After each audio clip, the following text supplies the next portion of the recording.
नमस्कार दोस्तों। 33 to 56 million years ago एक बहुत बड़ा इवेंट हुआ जिसकी वजह से बर्फ की चादर बिछने लगे, जिनको हम ग्लेशियर के नाम से जानते हैं। और इन ग्लेशियर्स ने मिलके एक महाद्वीप का जन्म दिया जिसको हम अटलांटिक के नाम से जानते हैं। ऐसे में इसकी वजह से एक प्रॉपर क्लाइमेट बना और अमेजोन रिवर की जो प्रवाह है उसमें बहुत ज़्यादा तेजी आई, जिसने जन्म दिया दुनिया की सबसे बड़ी रेन फॉरेस्ट का, जिसको आज के नाम पे हम अमेजोन रेन फॉरेस्ट के नाम से जानते हैं। ये बहुत बड़े इलाके में फैले हुए हैं। 21 लाख स्क्वायर किलोमीटर से भी ज़्यादा का एरिया इसने एक्वायर करके रखा हुआ है। 9 देशों में ये फॉरेस्ट जो कि है फैला हुआ है। Bolivia, Brazil, Cambodia, Ecuador, France, Guyana, Peru, Suriname और वेनेजुएला में इसका अस्तित्व देखने के लिए मिलता है। हमारे मातृभूमि यानी भारत में इस चीज़ के बारे में बात की गई थी 2019 में, जब सोशल मीडिया में बहुत ज़्यादा हंगामा देखने के लिए मिल रहा था क्योंकि बहुत बड़ा एक एरिया डैमेज हो गया था आग लगने की वजह से। लेकिन क्या 2020 में ऐसा कुछ नहीं हुआ? क्या इंटरनेशनल मीडिया इसके बारे में बात नहीं कर रहा है? तो फिर क्यों हमारा मीडिया चुप है? क्योंकि ये बिना टीआरपी वाला एक इशू है। ये सुशांत सिंह से हटके है और हाथरस जैसा इसमें इमोशन भी बटोर नहीं सकते। तो सारे के सारे लोग जो कि है चुप्पी साधे हुए हैं। लेकिन क्या इंपॉर्टेंट से क्या क्या रोल प्ले करता है ये जो अमेजोन रेन फॉरेस्ट है, ये हमारे लिए इतना क्यों इंपॉर्टेंट है, आइए आज की वीडियो में जानते हैं और हमारे तरफ से क्या सॉल्यूशंस हो सकते हैं वो भी देख लेते हैं।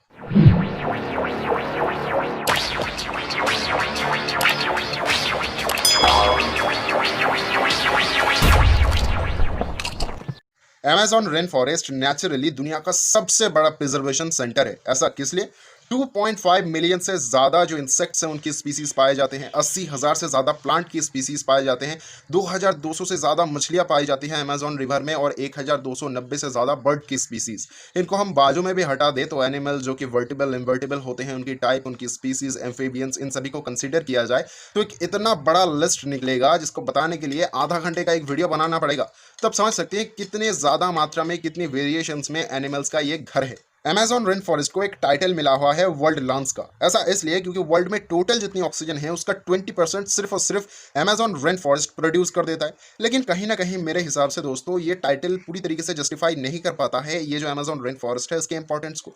हमारे पास इकलौता जरिया है और वही जरिया है अमेजॉन रेन फॉरेस्ट, जो कि पूरी की पूरी एक महाद्वीप को जमाए रखे हैं, टेम्परेचर को राइज नहीं होने देता और उसकी वजह से अटलांटिक नहीं पिघलता और जितने भी कंट्रीज समुद्र से लगती है उनकी ज़्यादा से ज़्यादा ज़मीन सी लेवल से ऊपर है। अगर ये फॉरेस्ट खत्म तो मान लीजिए सी लेवल राइज होगा, जिसकी वजह से ज़्यादातर कंट्रीज जो समुद्र के साथ लगती है उनकी ज़्यादातर एरिया पानी के नीचे चला जाएगा। एक और बहुत बड़ा रीज़न है यूवी रेज, जो सूरज से धरती तक पहुंचता है लेकिन हमारा जो एटमॉस्फेयर है उसको रोक देता है और बहुत ही थोड़ा सा परसेंटेज मिट्टी तक पहुंच पाता है जो हमारे जीने के लिए चाहिए।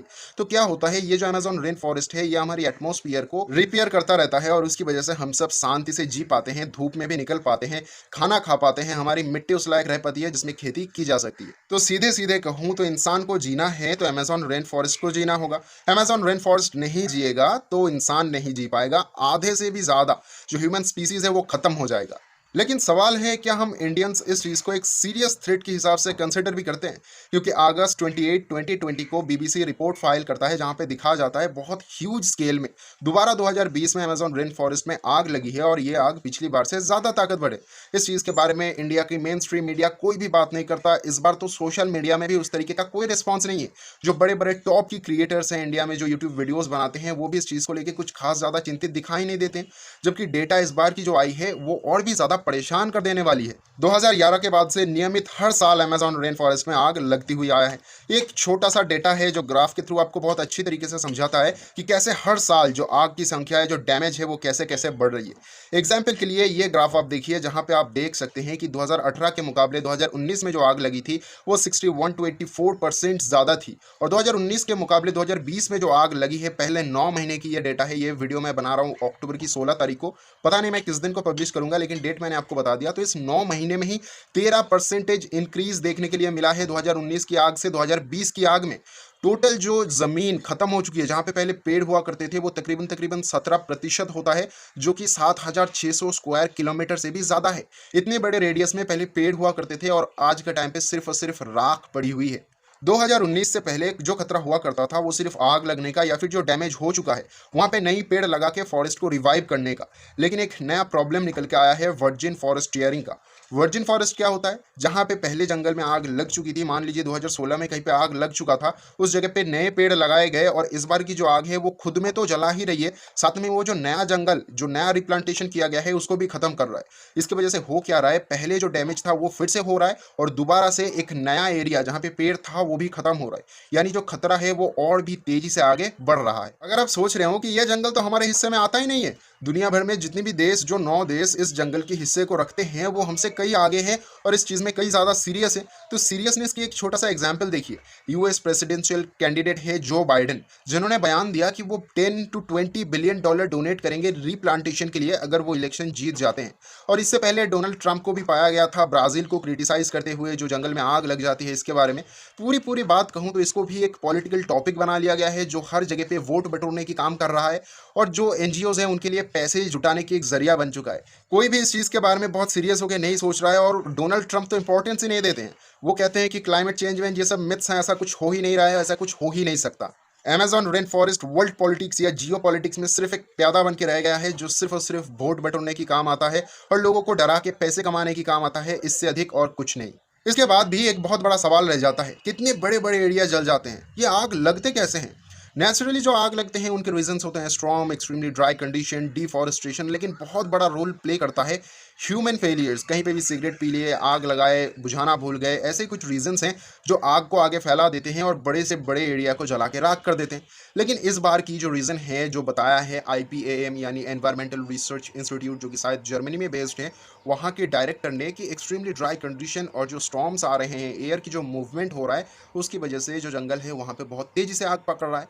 ये खुद में ही एक मज़ेदार चीज़ है, एक छोटा सा साइकिल है जिसको हम अगर समझ लेंगे तो समझ पाएंगे कि एक्चुअली में जो नेचुरल रीजंस होते हैं फॉरेस्ट में आग लगने की, वो कैसे होते हैं। हम ह्यूमंस वही गलती कर रहे हैं जिस गलती को रोकने के लिए प्लास्टिक बहुत तेजी से आगे बढ़ा था, यानी पेड़ों को खत्म करना। इस टाइम पे हम जो प्लास्टिक की वजह से पॉल्यूशन हो रहे हैं उसको रोकना चाहते हैं, रिप्लेस करना चाहते हैं और दोबारा से ट्रिगर हो रहा है यही पेड़। इनको हम काट रहे हैं फार्मिंग के लिए, क्योंकि बहुत तेजी से हम संख्या में बढ़ रहे हैं, हमें इकोनॉमिक भी अच्छी करनी है, कंपनीज को भी अंदर बुलाना है और ये सभी रीजंस बन जाते हैं अमेजॉन रेन फॉरेस्ट को खत्म करने की। इसकी वजह से हो क्या रहा है, ये इतने सालों से टेम्परेचर को कंट्रोल कर रहा था और साथ ही साथ अटलांटिक को भी जमाए रखा था। अब जब ये खुद में खत्म हो रहा है, रेन साइकिल में एक इफेक्ट आ रहा है, तो ड्राई कंडीशन के साथ साथ जो अटलांटिक है वो भी पिघलने लगा है।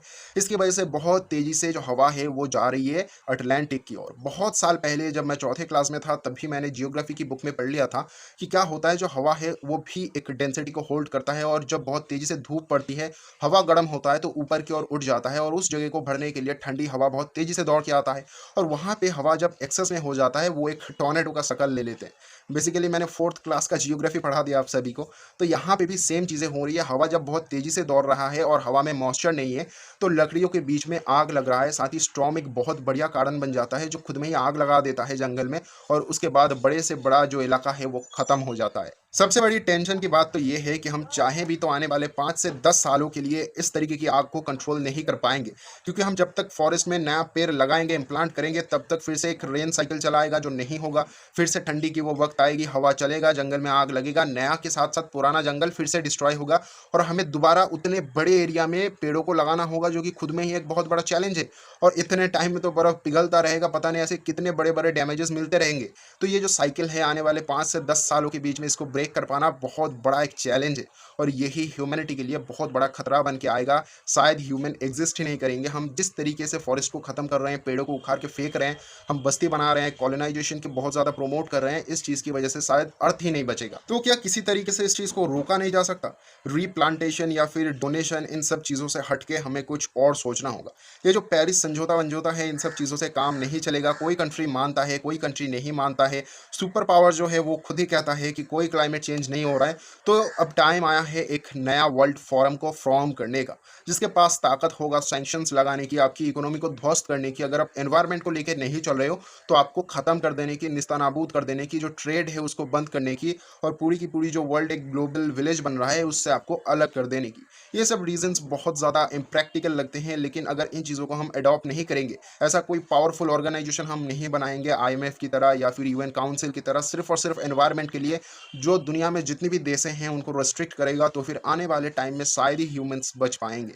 उम्मीद करता हूँ वीडियो की इंपॉर्टेंस आप सब समझे होंगे। थंबनेल में मैंने थोड़ा सा क्लिक बेट किया है, 2-4 बड़े बड़े जो यूट्यूबर्स हैं, जो जर्नलिस्ट हैं, उनकी फ़ोटोज़ लगाया है, क्योंकि व्यूज़ बहुत कम आता है इसीलिए। तो ये बहुत इंपॉर्टेंट इशू था, मैं चाहता था कि आप सब तक ये बात पहुँचे, इसीलिए मैंने ये काम किया है। तो प्लीज़ माफ़ कर दीजिएगा अगर इससे कहीं न कहीं आपको लगा है कि आपकी जो टाइम है वो वेस्ट हुआ है या फिर आपके साथ किसी तरीके का फ्रॉड हुआ है, तो उसके लिए मुझे माफ़ कीजिएगा। मैं मिलूँगा दोबारा ऐसा ही एक और इन्फॉर्मेटिव वीडियो के साथ, डिटेल रिसर्च के साथ। तब तक के लिए अलविदा। अगर वीडियो अच्छा लगा है तो एक लाइक कीजिए। ऐसा ही educational, political and social topics पे अगर आपको वीडियो चाहिए तो इस चैनल को सब्सक्राइब कर सकते हैं और रेगुलर अपडेट के लिए आप नोटिफिकेशन बेल को भी प्रेस कर सकते हैं। मैं मिलूँगा दोबारा, तब तक के लिए अलविदा।